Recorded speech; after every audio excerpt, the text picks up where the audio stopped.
Greatness is often mistaken for something people are born with. When we look at legendary athletes, world leaders, or history's greatest achievers, it's easy to believe they were simply different from the rest of us. That somehow they were born stronger, smarter, or more talented. We see the trophies, the records, the millions of fans, and the glamorous headlines. But we rarely see the lonely mornings, the painful sacrifices, and the countless moments when giving up would have been the easier choice. Cristiano Ronaldo is one of those people whose success seems almost unbelievable. 5 Ballon d'Or awards, hundreds upon hundreds of goals, Champions League trophies, league titles in multiple countries, captain of Portugal's first major international triumph. One of the most recognized athletes on earth. To millions of people, he represents perfection. But long before the packed stadiums, the flashing cameras, and the roaring crowds, Cristiano Ronaldo was simply a skinny little boy living on a small island in the middle of the Atlantic Ocean. A boy with worn-out shoes, a family struggling to survive, and a dream so enormous that almost nobody believed it could ever come true. His story doesn't begin inside a magnificent football stadium. It begins inside a modest home in Funchal, the capital of Madeira, Portugal. Cristiano Ronaldo dos Santos Aveiro was born on February 5, 1985, the youngest of 4 children. His family had very little money. His mother, Maria Dolores, worked long hours as a cook, often leaving home before sunrise and returning exhausted after dark. His father, José Dinas Aveiro, worked as a gardener and part-time equipment manager for a local football club. They worked tirelessly, but there was never enough money to make life comfortable. The family's house was small. Cristiano shared a room with his siblings. There were no expensive toys waiting for him at Christmas. There were no luxurious vacations or private football lessons. Every small expense mattered. Yet, despite their financial struggles, there was one thing the family never lacked: love. His mother often described Cristiano as a child who could never sit still. If there was anything round nearby, he would kick it. If there wasn't a football, he'd use a plastic bottle. If there wasn't a bottle, he'd roll up a pair of socks. To him, everything could become a football. The narrow streets of Madeira became his first training ground. The walls became his teammates. The sidewalks became his stadium.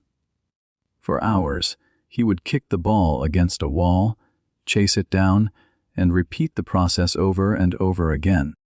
No coach stood beside him. No audience applauded his effort. He simply loved playing. Looking back now, it almost seems symbolic.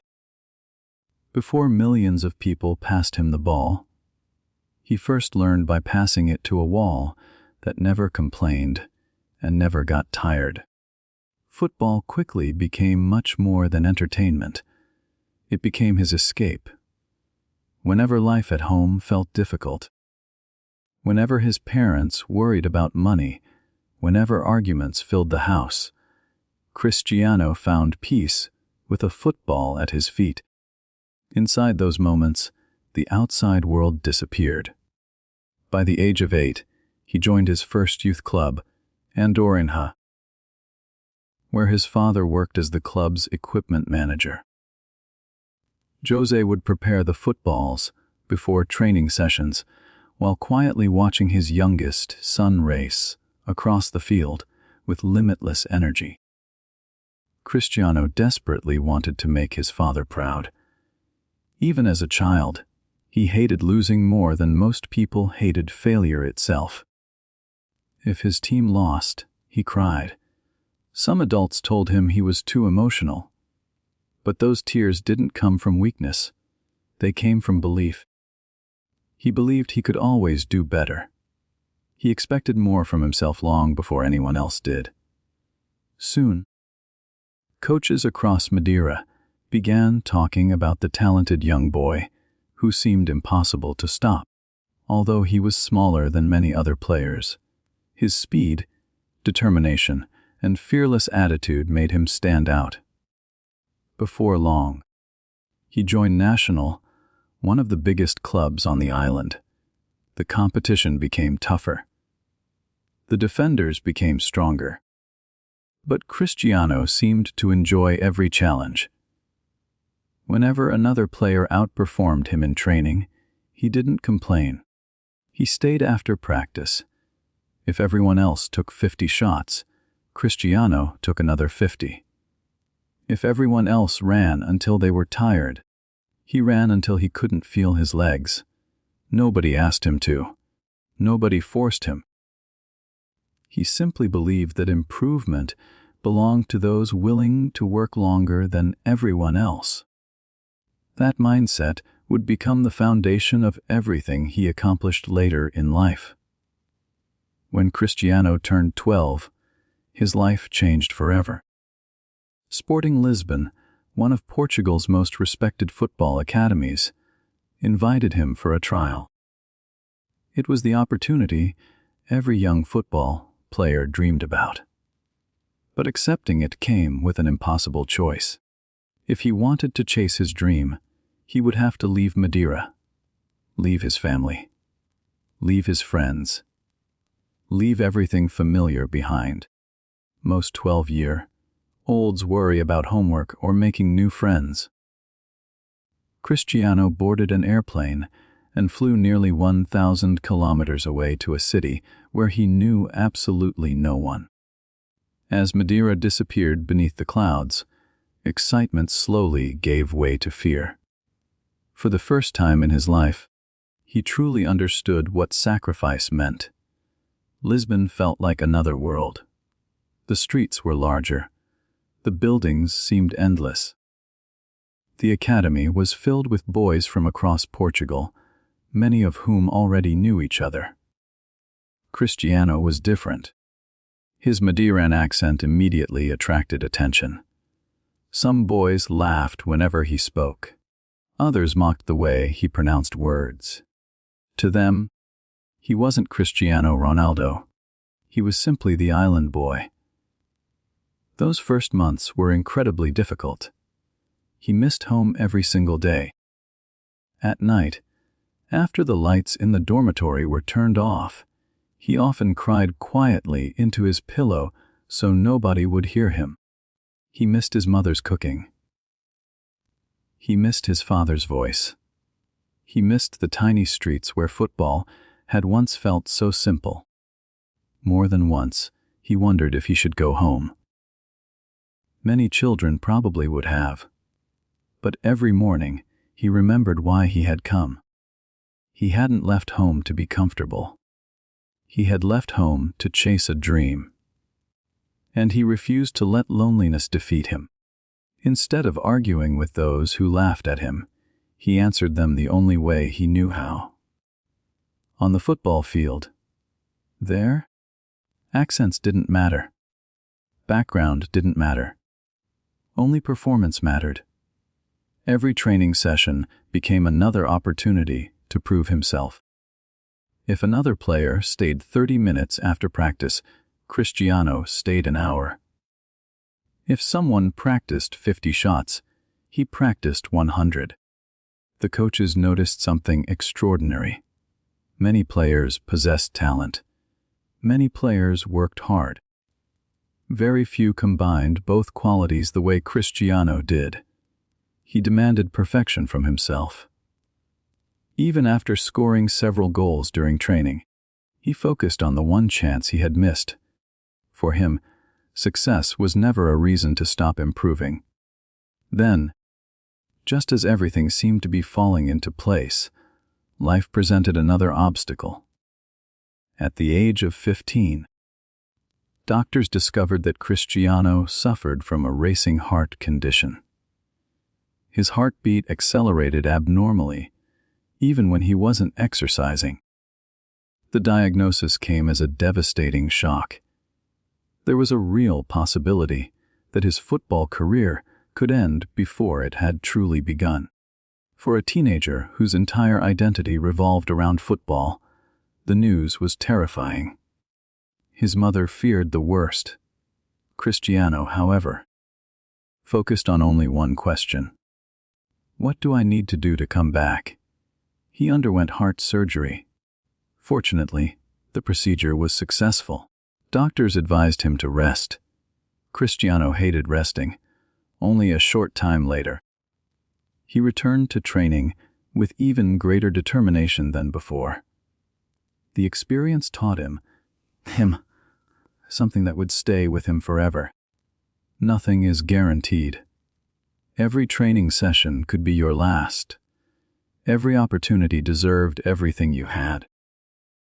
That realization transformed the way he approached life. He no longer trained simply to become good. He trained because he knew every single day was a gift. And somewhere ahead, although he couldn't possibly know it yet, one ordinary football match was waiting to change his life forever. The surgery marked the end of one battle, but it was only the beginning of a much larger one. Cristiano returned to training with a new perspective.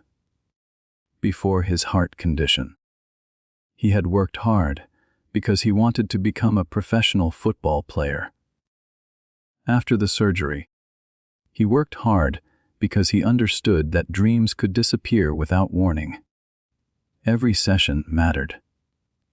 Every sprint mattered.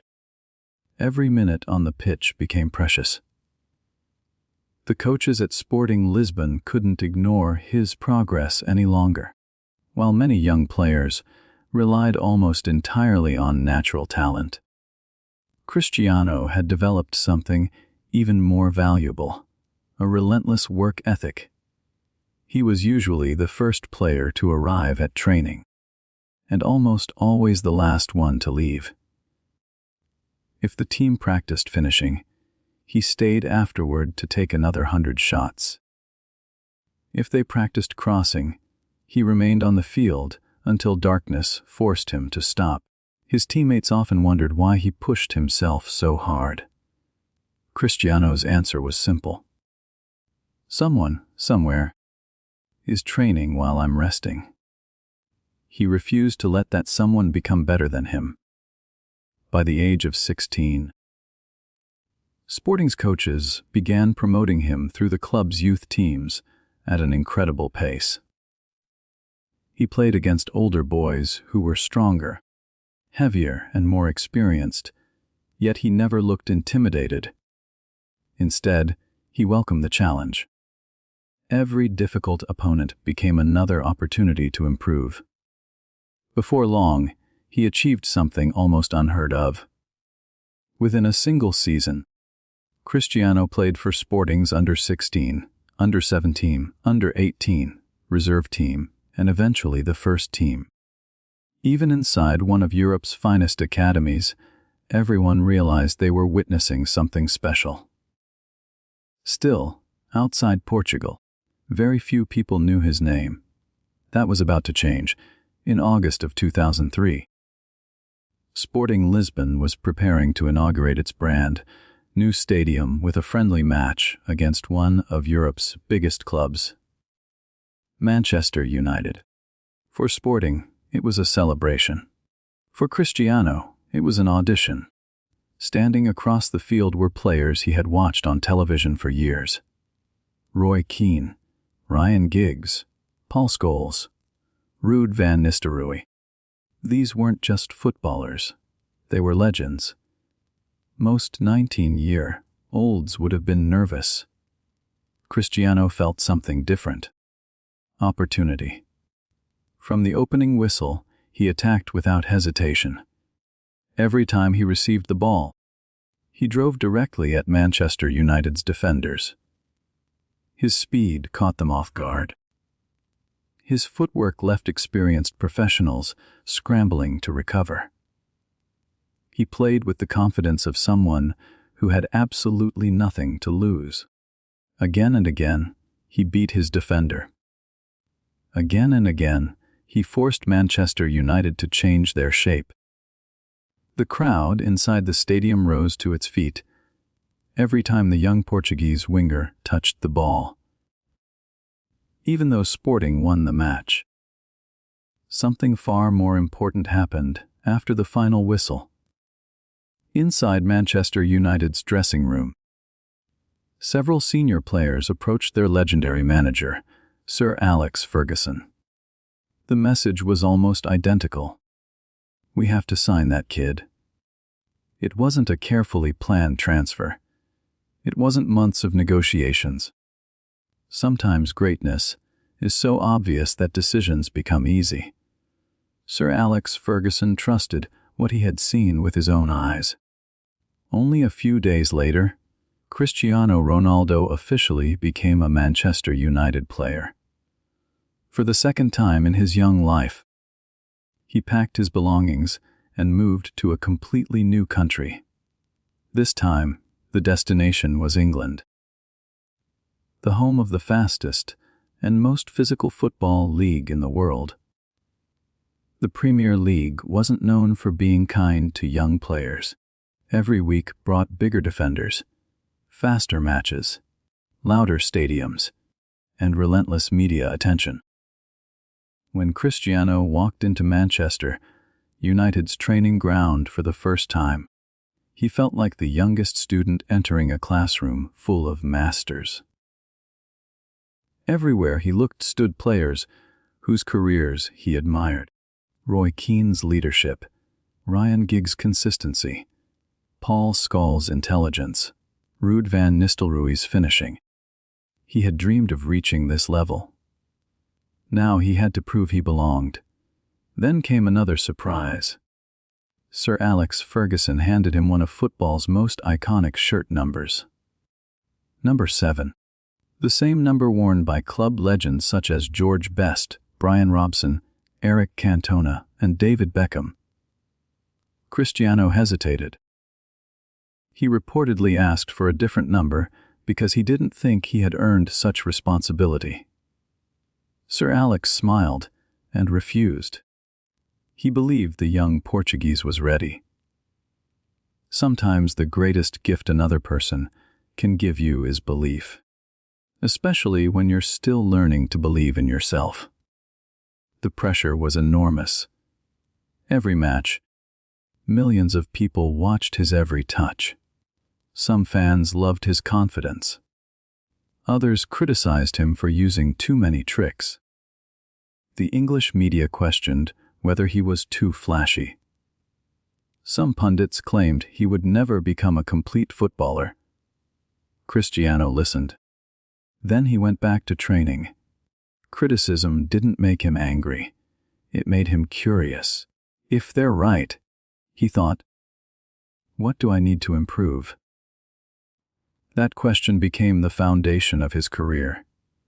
Instead of protecting his weaknesses, he attacked them. If his crossing wasn't accurate enough, he practiced crossing. If his finishing lacked consistency, he stayed after training until it improved.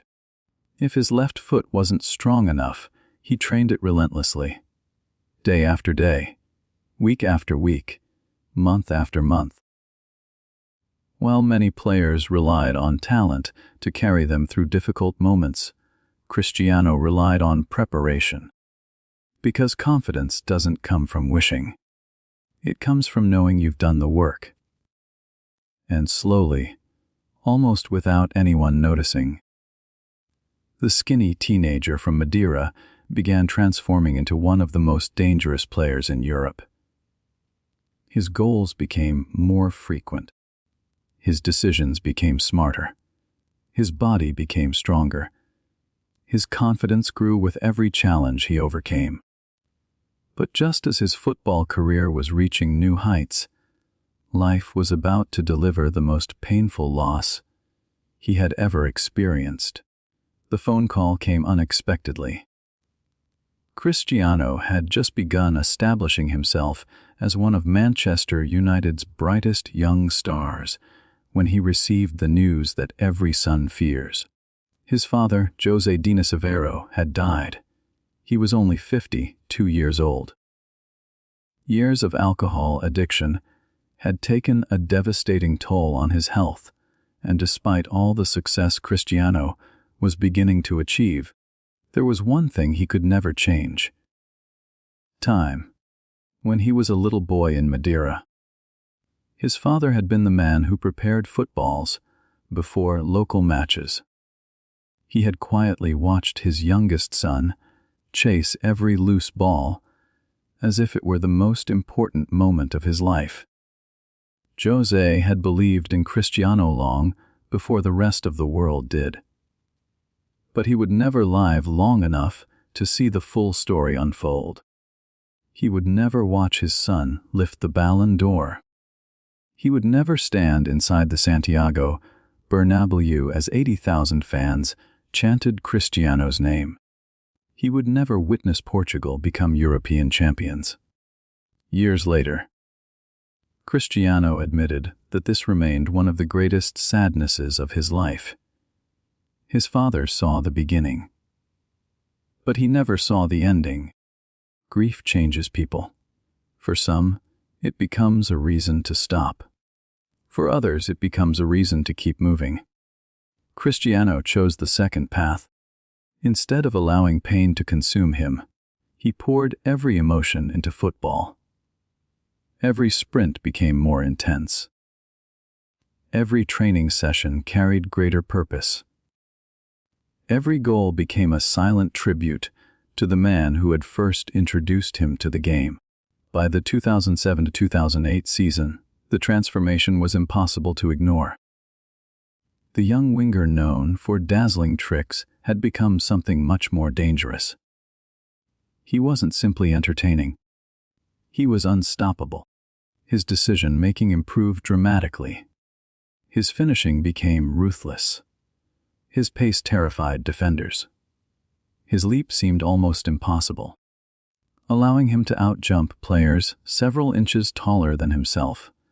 That season, Cristiano scored an astonishing 42 goals in all competitions.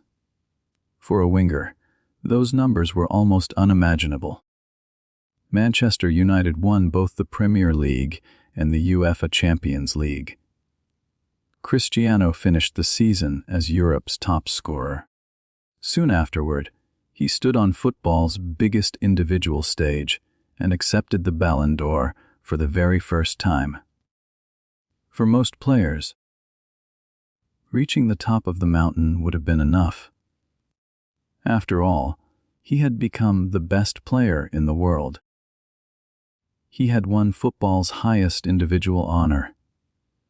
He had fulfilled the dream that began on the streets of Madeira. Most people would have celebrated. Most people would have relaxed. Cristiano did neither. The following morning, he returned to training. That simple decision revealed something extraordinary about his character. He had never been addicted to winning awards. He was addicted to improving. One of his former coaches once described him perfectly. While other players wanted to be the best, Cristiano wanted to become better. There is an important difference. Being the best depends partly on everyone else. Becoming better depends only on you. In the summer of 2009, another chapter began. Real Madrid came calling. For decades, the Spanish giants had been home to some of the greatest footballers in history. Now they wanted Cristiano Ronaldo. The transfer fee broke world records. The expectations were overwhelming. When he arrived in Madrid, more than 80,000 supporters packed the Santiago Bernabéu simply to welcome him. It looked less like a player presentation and more like a national celebration. But behind the excitement stood enormous pressure. At Real Madrid, second place was considered failure. Winning trophies wasn't enough. The fans demanded greatness. The media demanded perfection. Every missed chance became tomorrow's headline. Every poor performance sparked criticism across Spain. Yet pressure had never frightened Cristiano. In many ways, pressure made him stronger. He understood something most people overlook. Pressure is simply responsibility wearing a different name. Instead of complaining about expectations, he embraced them. He built an almost military routine around his life. His diet became incredibly disciplined. Every meal served a purpose.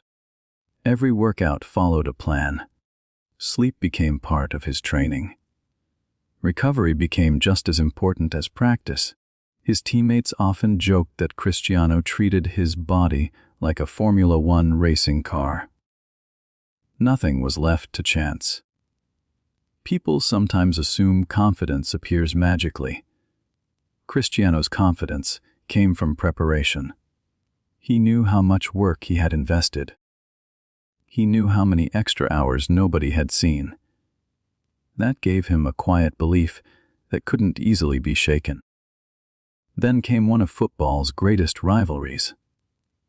On the other side of Spain stood another extraordinary player, Lionel Messi.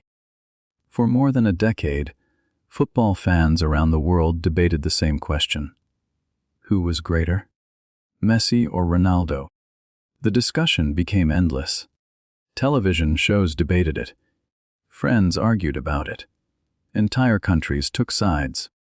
Yet while millions focused on comparing the two players, Cristiano focused on something entirely different: improvement. Whenever Messi produced another incredible season, Cristiano didn't complain. He trained harder. Whenever people claimed Messi was better, Cristiano didn't respond through interviews. He responded on the pitch. The rivalry didn't weaken him. It elevated him.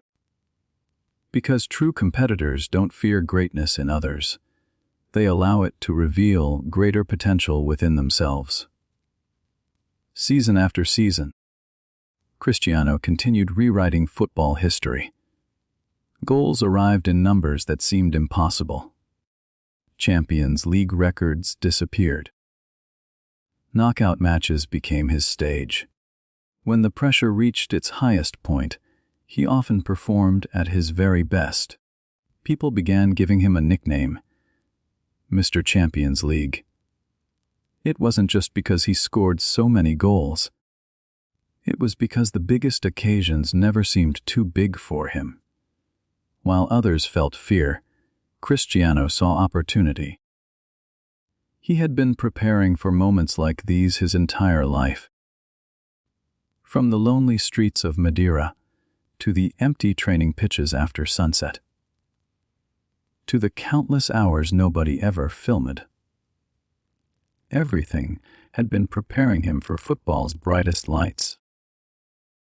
And even after becoming one of the greatest players the sport had ever seen, he still approached each new season with the mindset of that skinny 12-year-old boy who had arrived alone in Lisbon with nothing except a suitcase and an impossible dream. As the years passed, many people expected Cristiano Ronaldo to slow down. After all, no athlete can outrun time forever. Football is a game that constantly searches for the next young superstar. Every season, a new generation arrives, faster, younger, and eager to replace the legends before them. When Cristiano entered his 30s, the predictions became louder. He's past his peak. His best years are behind him. He'll never reach those numbers again. None of those opinions surprised him. People had doubted him since he was a little boy. They doubted the skinny kid from Madeira. They doubted the lonely teenager from Lisbon. They doubted the young winger who used too many tricks. Now they doubted the aging superstar. The names of the critics changed. The criticism never did. Cristiano had learned long ago that arguing with doubt only gives it more attention. Instead, he answered with action. He adapted his game. When he was younger, he relied on explosive speed. As he grew older, he relied more on movement, positioning, and experience. He studied defenders more carefully than ever before. He understood where space would appear before anyone else could see it. While his body naturally changed with age, his determination never did. His discipline became almost legendary. Stories about his daily routine spread throughout the football world.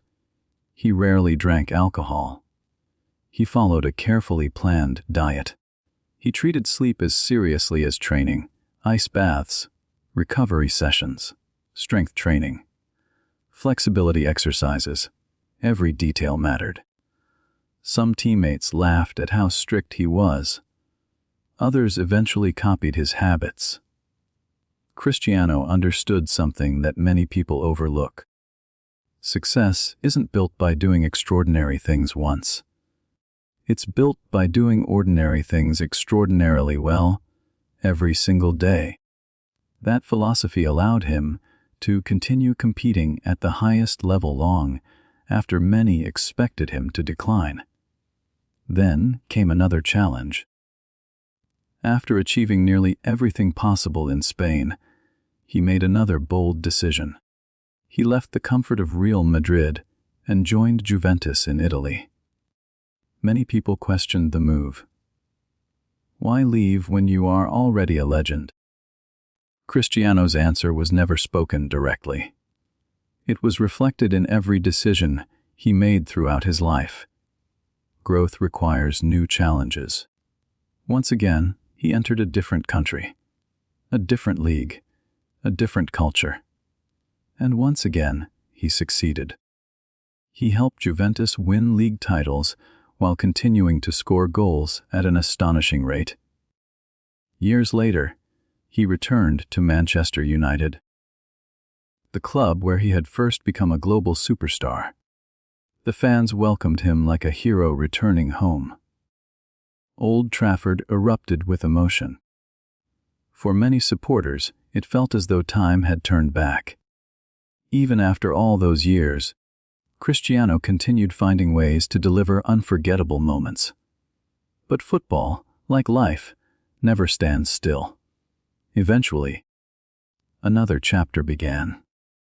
He accepted an opportunity that surprised much of the football world and moved to Saudi Arabia.